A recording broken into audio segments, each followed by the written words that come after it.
பிரைசலாட். கர்த்தருடைய பரிசுத்த நாமத்து மகிமை.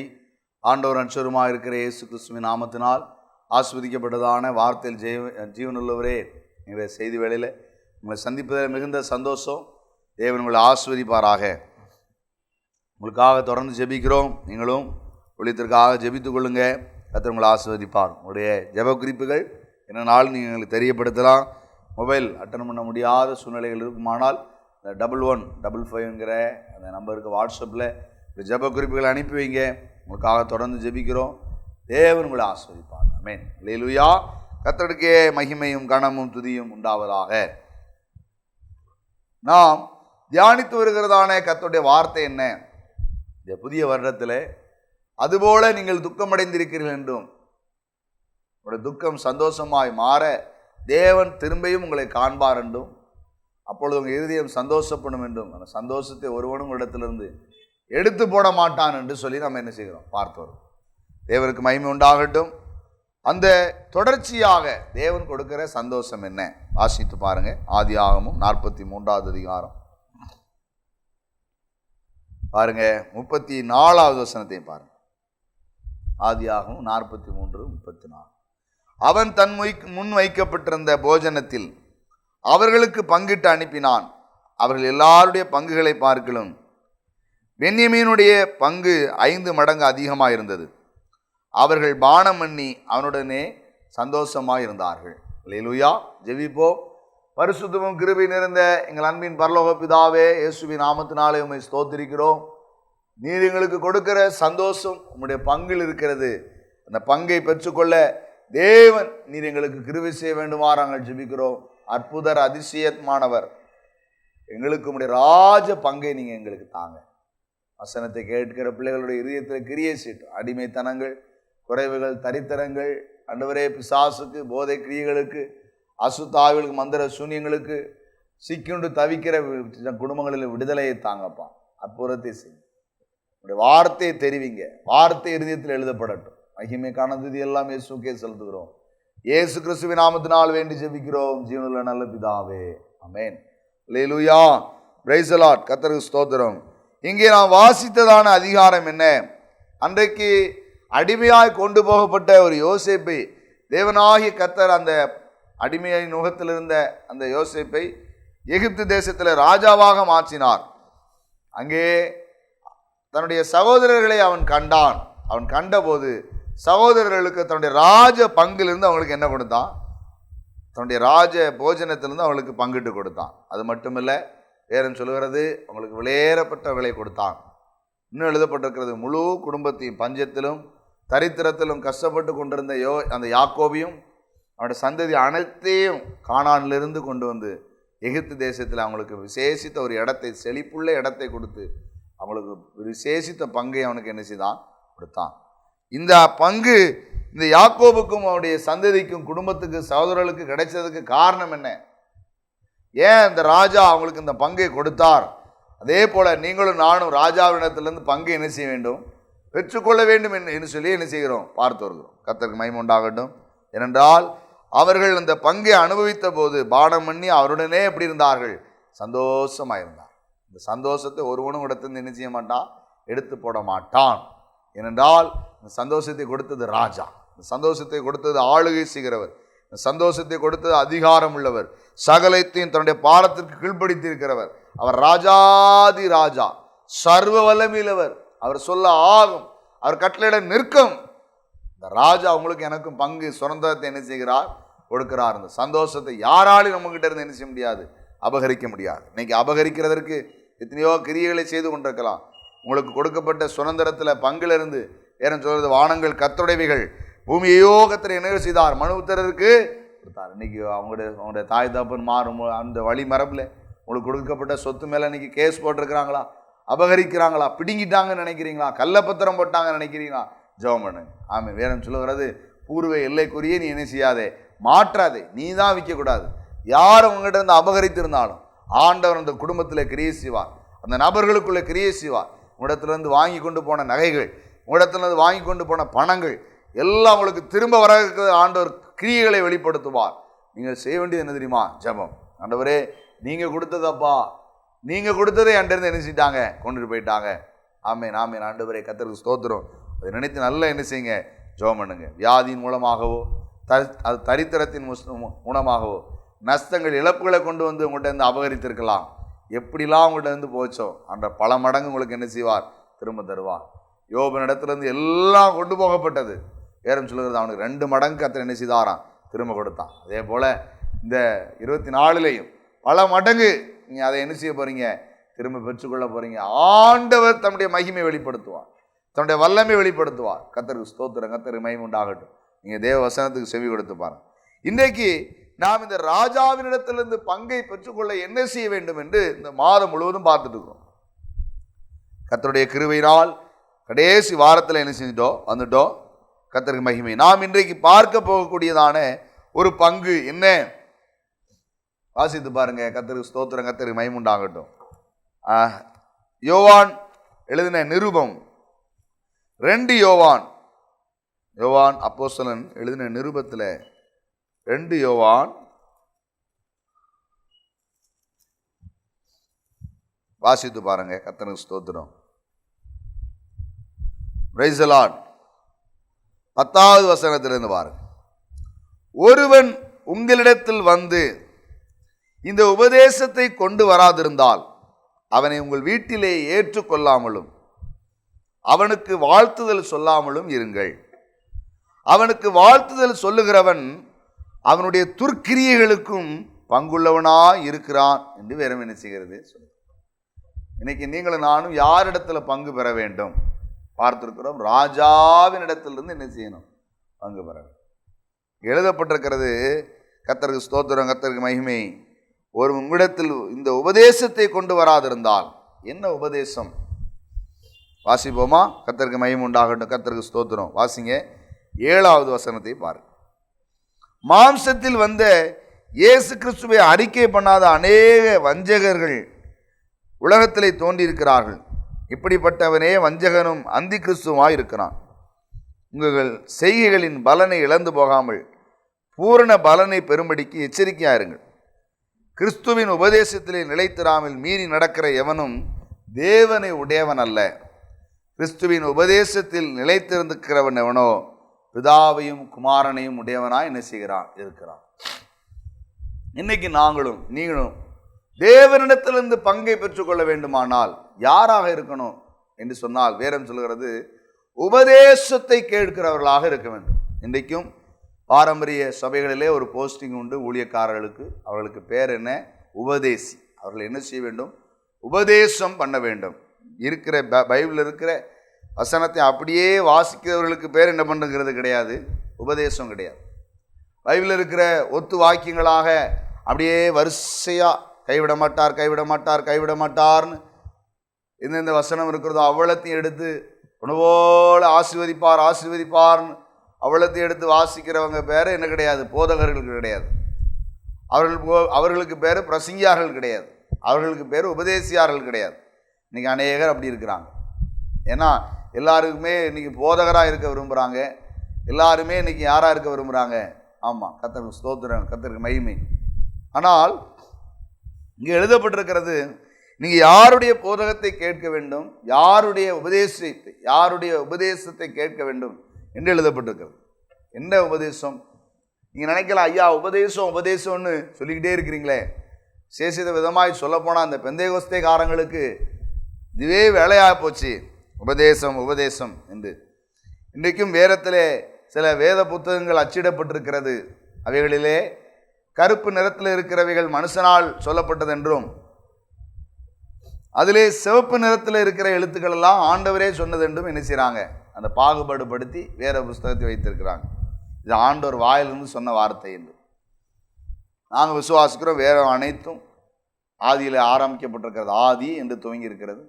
வெளிப்படுத்தின விசேஷம் ஆமேன் என்று என்ன செய்திருக்கிறது, நிறைவேறுகிறது. அனைத்தும் ஆதியும் ஆண்டவர் தான், ஆமேனும் யாரு தான், அந்தமும் அல்வாவும் மேகாவும் அவர் தான். நாங்கள் விசுவாசிக்கிறோம். இந்த வேதத்தில் இருக்கிற ஒரு எழுத்துக்களும் என் ஆண்டவர் எழுதினது, ஆவியானவர் எழுதினது என்று நாங்கள் விசுவாசிக்கிறோம். ஆனால் இன்றைக்கு அநேகர் என்ன செய்கிறாங்க அப்படின்னு கேட்டால், இதை விசுவாசிக்கிறது இல்லை.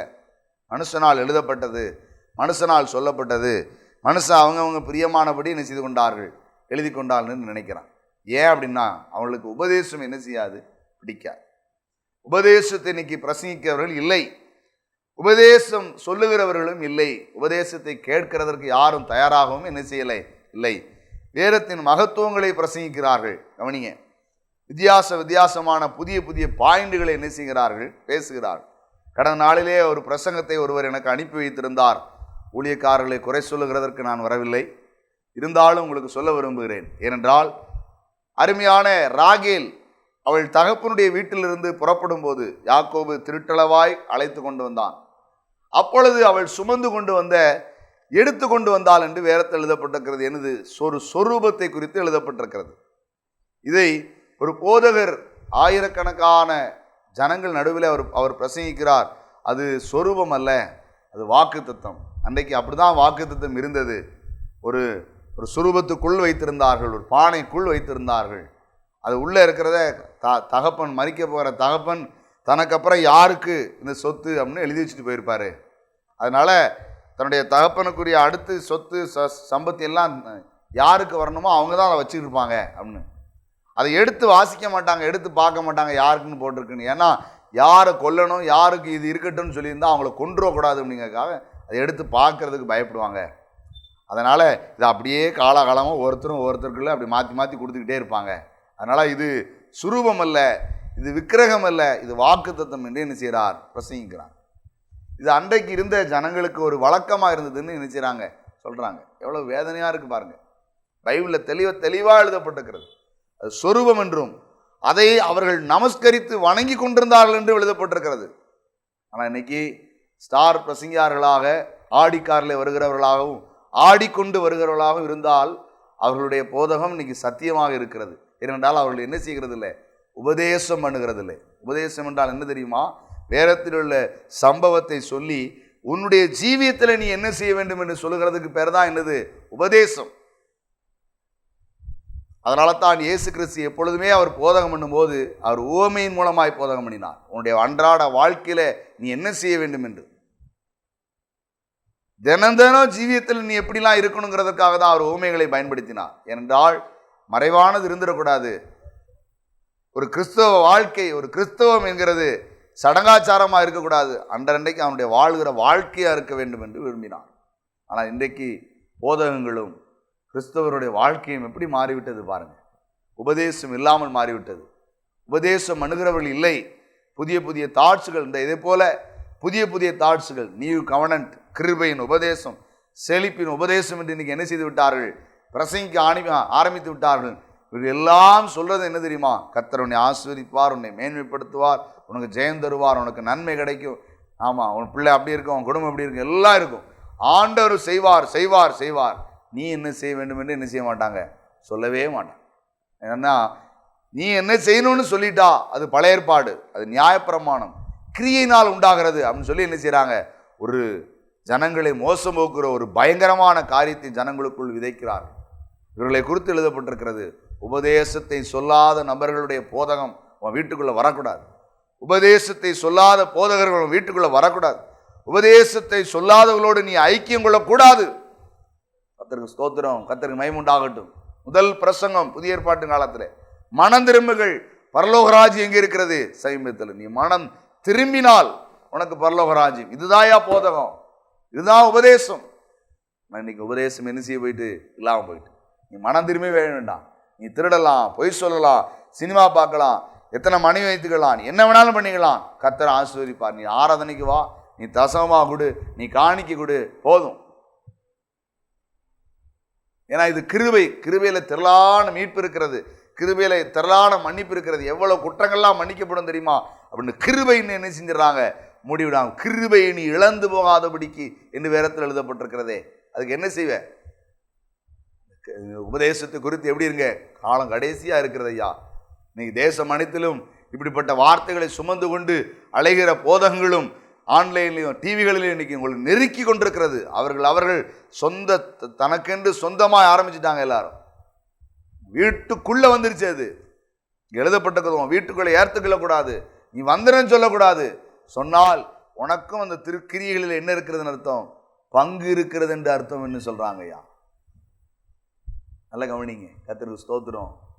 பைபிள் வசனத்தில் எழுதப்பட்டிருக்கிறது, நீ என்ன செய்யக்கூடாது, அப்படிதானே? சங்கீதத்தின் புஸ்தகத்தை நீங்கள் வாசித்து பாருங்கள்.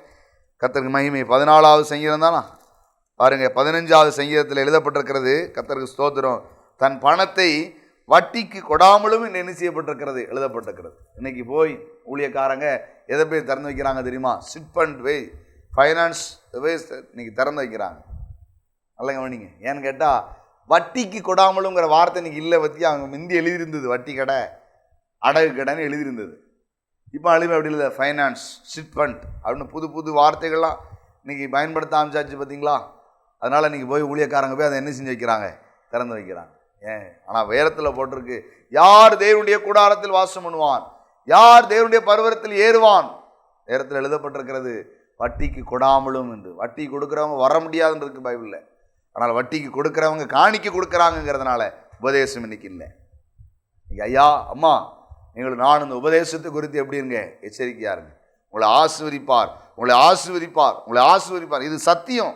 ஆபிரகாமையும் சொன்னார், உன்னை ஆசீர்வதிக்கவே ஆசீர்வதித்து உன்னை பெருகவே பெருக பண்ணுவேன், உன் பெயரை பிரஸ்தாபப்படுத்துவேன், உன்னை ஆசீர்வதிக்கிறவர்களை ஆசீர்வதிப்பேன், உன்னை சபிக்கிறவர்களை சபிப்பேன் என்று சொன்னார். எப்பொழுது தெரியுமா? உன் தகப்பன் வீட்டை விடு, உன் தேசத்தை விடு, உன் ஜாதியை விடு, உன் இனத்தை விடு, நான் காட்டுகிற தேசத்துக்கு போ. நீ எதனை விட வேண்டியதெல்லாம் இருக்கிறது. உபதேசம் என்றால் நீ செய்ய வேண்டியது என்ன, அதை இன்னைக்கு சொல்லுகிறது இல்லையா? தயவு செய்து எச்சரிக்கையா இருங்க. இப்படிப்பட்ட கிரியைகளை குறித்து கவனமாயிருங்க. இயேசு கிறிஸ்து சொன்னார், ஓ உலகத்தின் அதிபதி வருகிறான், அவனுக்கு என்னிடத்திலே ஒன்றுமில்லை என்று சொன்னார். நல்ல கவனிங்க. துர்க்கிரியைகளை நடப்பிக்கிற, உபதேசம் இல்லாதவர்களை கொண்டு வருகிற எந்த கிரியைகளும் உனக்கு என்ன செய்யக்கூடாது, இருக்கக்கூடாது. ஏனென்றால் பிசாசு என்ன சொன்னான் தெரியுமா? ஆண்டவரை பார்த்து, இந்த கல்லுகளெல்லாம் அப்பமாக்கி என்ன செய்யுங்க, சாப்பிடுங்க. ஏன்? யோசித்து பாருங்களேன். பசியா இருக்கிறாராம், உபவாசம் முடிஞ்சோடனே அவன் சொல்றான், கல்லுகளெல்லாம் அப்பமாக்கி சாப்பிடுங்க. ஆண்டவர் சொன்னார், மனுஷன் அப்பத்தினால் மாத்திரமல்ல, தேவனுடைய வாயிலிருந்து புறப்படுகிற ஒவ்வொரு வார்த்தையினாலும் என்ன செய்வான், பிழைப்பான். அவனுடைய கிரியை என்ன தெரியுமா? கர்த்தருக்கு ஸ்தோத்திரம், நீ ஒன்றும் செய்ய வேண்டாம், நீ திருந்த வேண்டாம், நீ மாற வேண்டாம், நீ ஜீவியம் செய்ய வேண்டாம். ஆனால் இயேசு சொன்னார், பைபிள் வசனத்திலாம் இருக்கிறதெல்லாம் சொன்னார், வசனத்தை எதெல்லாம் நீங்கள் கை கொள்ளணும்னு சொன்னார். நல்ல கவனிங்க. மனுஷன் அப்பத்தினால் மாத்திரமல்ல, தேவனுடைய வாயிலிருந்து புறப்படுகிற வார்த்தை, வசனத்துக்கு செவி கொடுத்தா அவன் பிழைப்பான் என்று சொன்னார். சத்தியத்துக்கு செவி கொடுத்தால் அவன் பிழைப்பான் என்று சொன்னார். நல்ல கவனிங்க. கர்த்தருக்கு ஸ்தோத்திரம். மேலிருந்து தாழ விழுந்து என்ன செய்யும் சொல்றான், குதியும் என்று சொல்லுகிறான். நல்ல கவனிங்க. கர்த்தருக்கு ஸ்தோத்திரம். பாதம் கல்லிடாதபடிக்கு தூதர்களுக்கு கட்டளிடுவார் என்று சொல்லுகிறான். ஆண்டவரோ சொன்னார், எழுதியிருக்கிறதை சொன்னார். இன்னைக்கு நீங்களும் நானும் எழுதியிருக்கிற சத்திய வேத வசனம் உங்களை என்ன செய்ய சொல்லியிருக்கிறதோ அதை செய்ய வேண்டும். அவன் செய்யக்கூடாததை சொல்லிக்கிட்டு இருக்கிறான். யோசித்து பாருங்க. ஆண்டவர் சொன்னார், தேவனாகிய கர்த்தரை பரீட்சை பாராதிருப்பாயாக என்று என்ன செய்யப்பட்டிருக்கிறது, எழுதப்பட்டிருக்கிறது. அவனிங்க எல்லாத்தையும் கொடுக்குறேன், என்ன தாழ விழுந்து என்ன செய்ய சொல்றான், வணங்குங்கன்னு சொல்றான். தேவனாகிய கர்த்தர் ஒருவருக்கே ஆராதனை செய்வாங்க. எதை செய்ய வேண்டும் என்று எழுதப்பட்டிருக்கிறது. நீங்க ஆண்டவர் செய்ய சொன்னதை நீங்க செய்ய சொல்றதே இல்லாம ஆசீர்வதிப்பார், சுகம் தருவார், பலப்படுத்துவார், உயர்த்துவார்னே சொல்லிட்டு இருக்கிறாங்க. செய்ய சொன்னது என்ன, செய்ய சொன்னது என்ன, செய்ய சொன்னது நீங்களும் நானும் செய்வோமா? அப்பொழுது அந்த துர்க்கிரியைகளுக்கு நீங்களும் நானும் என்ன ஆக முடியாது, சாத்தானுக்கு நமக்கும் பங்கு கிடையாது. ஏனென்றால் அந்தி கிறிஸ்து தான் இதை செய்து கொண்டிருக்கிறான். இன்னைக்கு பூமி அனைத்திலே இந்த அந்தி கிறிஸ்துவின் ஆவி ஜனங்களை என்ன செய்து கொண்டிருக்கிறது, மோசம் வைக்கி கொண்டிருக்கிறது. பாவங்களை விட்டு மனம் திரும்புவோம். எதை திருந்துகிறதுக்கு நம்மை திருத்த ஒப்பு கொடுக்கிறாரோ அதற்கு நம்முடைய தலை ஒப்பு கொடுப்போம். அடிக்கடி கடிந்து கொள்ளப்பட்டும் தன் பிடரியை கடினப்படுத்துகிறவன் சகாயமின்றி சடுதியில் என்ன செய்வான், நாசமடைவான் என்று எழுதப்பட்டிருக்கிறது. கர்த்தர் உங்களை எதை விட சொல்றாரு, எதை திருந்த சொல்றாரு, மாற்றிக்கொள்ளுங்க. பாதை மாற்றிக்கொள்ளுங்க, வார்த்தையை மாற்றிக்கொள்ளுங்க, செயலை மாற்றிக்கொள்ளுங்க, செய்ய வேண்டியதை செய்யுங்க. கர்த்தருக்கு மகிமை உண்டாகட்டும். கர்த்தர் உங்களை அப்பொழுது தனக்கு யாரா மாற்றுவார், தனக்கு பங்காக மாற்றுவார். உடைய பங்கு யாரிடத்தில் இருக்கணும், ராஜாவின் இடத்தில் இருக்கணும். துர்க்கிரியைகளை செய்கிற சாத்தான் கூட இருக்கக்கூடாது. அந்தி கிறிஸ்துவனிடத்தில் உங்களுக்கு எனக்கு என்ன இருக்கக்கூடாது, பங்கு இருக்கக்கூடாது. நாம் உபதேசத்துக்கு செவி கொடுப்போம். இயேசு கிறிஸ்து தன்னுடைய சீசர்களை அழைத்து மத்திய எழுதின சுவிசேஷம் கடைசி அதிகாரத்தை நீங்கள் எடுத்து வாசித்து பாருங்க. ஏன்னா இன்னைக்கு உபதேசம் மனுஷனால் வந்தது என்று சொல்லப்படுகிறது. உபதேசம் மனுஷனால் வந்ததல்ல. நீங்கள் மத்திய எழுதின சுவிசேஷம் கடைசி அதிகாரத்தை வாசித்து பாருங்க. சீசர்களை அழைத்து சொன்னார், நீங்கள் உலகம் எங்கும் போய் சர்வ சிருஷ்டிக்கு என்ன செய்யுங்க, சுவிசேஷத்தை பிரசங்கிங்கள் அப்படின்னு சொல்லிட்டு சொல்லாரு. கர்த்தருக்கு ஸ்தோத்திரம். நான் உங்களுக்கு கற்றுக் கொடுத்ததை அவர்கள் கை கொள்ளும்படி அவர்களுக்கு என்ன செய்யுங்கள், உபதேசம் பண்ணுங்கள். உபதேசம் ஆண்டவர் கற்றுக் கொடுத்தது. உபதேசம் பண்ணுங்கள். பூமியின் சகல நாட்களில் நான் உங்களுடனே கூட என்ன செய்கிறேன், இருக்கிறேன். ஆண்டவர் தான் உங்களுக்கு பங்கா இருக்கணும். சாத்தானுக்கும் பிசாசுக்கும் அந்தி கிறிஸ்துவுக்கும் நீங்கள் யாரும் நானும் யாரா இருக்கக்கூடாது, பங்கா இருக்கக்கூடாது. உபதேசத்துக்கு செவி கொடுப்போம். கர்த்தர் உங்களை ஆஸ்வதிப்பார். ஜெபிப்போம். பரிசுத்தமும் கிருபை நிறைந்த எங்கள் அன்பின் பிதாவே, இயேசுவின் நாமத்தினாலும் ஸ்தோத்திரிக்கிறோம். வசனத்தை கேட்ட ஒவ்வொருவருக்குள்ளேயும் பலத்தை செய்கைகளை நடப்பீங்க. உபதேசத்துக்கு செவி கொடுக்கிறவர்களாக மாற்றுங்க. என் ஆடுகளின் சத்தத்தை அறியும் என்று, நூதனவைகளுக்கு அல்ல ஆண்டவரே, ஆண்டவரே பிசாசின் கிரியைகளுக்கு அல்ல, தேவனுடைய சத்தத்துக்கு செவி கொடுக்கிறவர்களாக மாற்றுங்க. ஆசீர்வதிங்க. எங்களுடைய பங்கு உம்மிடத்தில் நீரே என் பங்கா இருக்கிறதற்காக ஸ்தோத்திரம். மகிமை கனந்தது எல்லாம் இயேசுவுக்கு செலுத்துகிறோம். இயேசு கிறிஸ்துவின் நாமத்தினால் வேண்டி ஜெபிக்கிறோம் எங்கள் ஜீவனுள்ள நல்ல பிதாவே. ஆமென். அல்லேலூயா. Praise the lord. கர்த்தர் உங்களை ஆசீர்வதிப்பார். கர்த்தருக்கு மகிமை உண்டாகட்டும். ஆமென்.